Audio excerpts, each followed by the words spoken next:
Okay, in section 8.5, we're going to be adding and subtracting polynomials. And before we start polynomials, we've skipped 8.4, which has an explanation of polynomials, but it's pretty simple. So far, we've only dealt with monomials, and mono means one. So that means one term. Where polynomials, poly means many, and so we're dealing with many terms. And the way we figure out a term, how many terms are there, terms are separated by either a plus sign or a minus sign.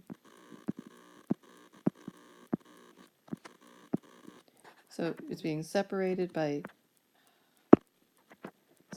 addition or subtraction, or plus or minus sign.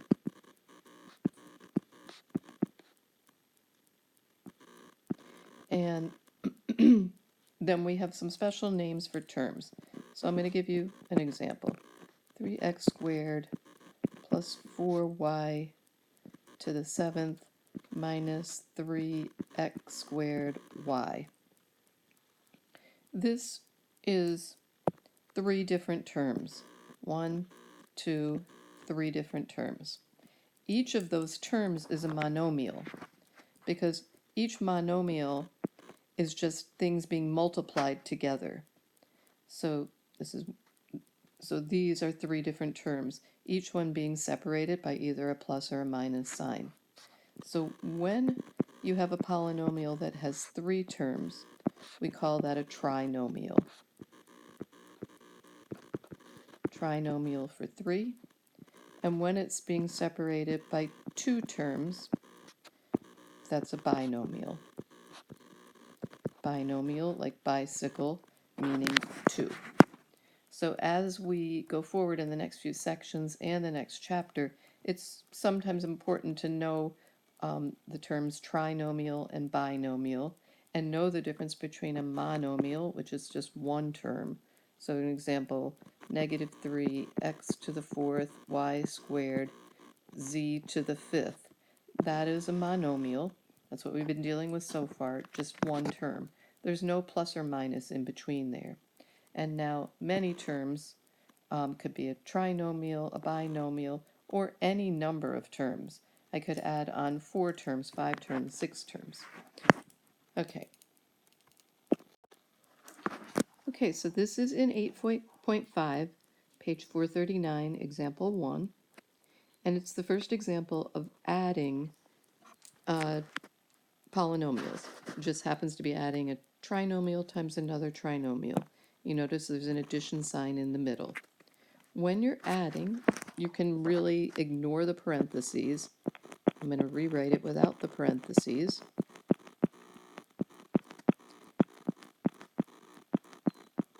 And then I'm just going to combine like terms. So I have 3x squared minus 7x squared. So that gives me negative 4x squared. And then I have negative 4x plus 2x. That gives me minus 2x. And then I have positive 8 minus 5. So that gives me plus 3. And then I'm looking at it and making sure there's no more like terms to combine, and there's not.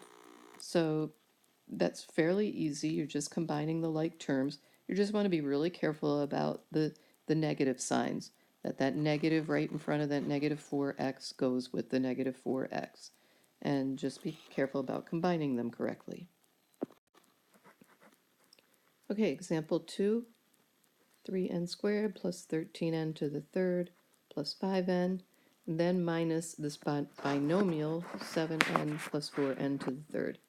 Now it's just a little bit more work when you're doing subtracting, because this negative sign that's in front of the second parentheses means you have to distribute that negative. So when I rewrite everything, 3n squared plus 13n to the third plus 5n. I've got to distribute the negative. So that's minus 7n minus 4n to the third. It's like you're multiplying a negative 1 times everything in the parentheses. And it does help to rewrite everything and distribute it, otherwise you tend to make mistakes. Now again, I'm going to combine like terms. I have to combine, they have to be exactly the same exponent to be like terms. So this 3n squared, I don't have any other n squareds, so I'm just going to write 3n squared. Then I see positive 13n to the third minus 4n to the third. So that's going to make a positive 9n to the third. And then I have left 5n minus 7n. So that's going to give me minus 2n. And it's perfectly fine if you have the answer like this. A lot of times the book rearranges it and puts the one with the highest exponent first. So 9n to the third plus 3n squared minus 2n. And it really doesn't matter to me. It could be in any order as long as the sign that you have in front of each number is the correct sign. So we're going to do another one of these. Okay, this is on page 441, number 7.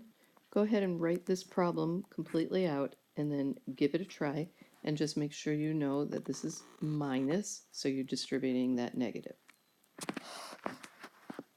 Okay, I'm going to rewrite it as 6a squared plus 7a minus 9.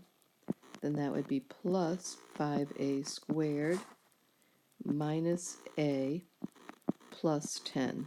So every time that I'm multiplying the negative times the negative, it came out positive. Now I'm going to combine like terms.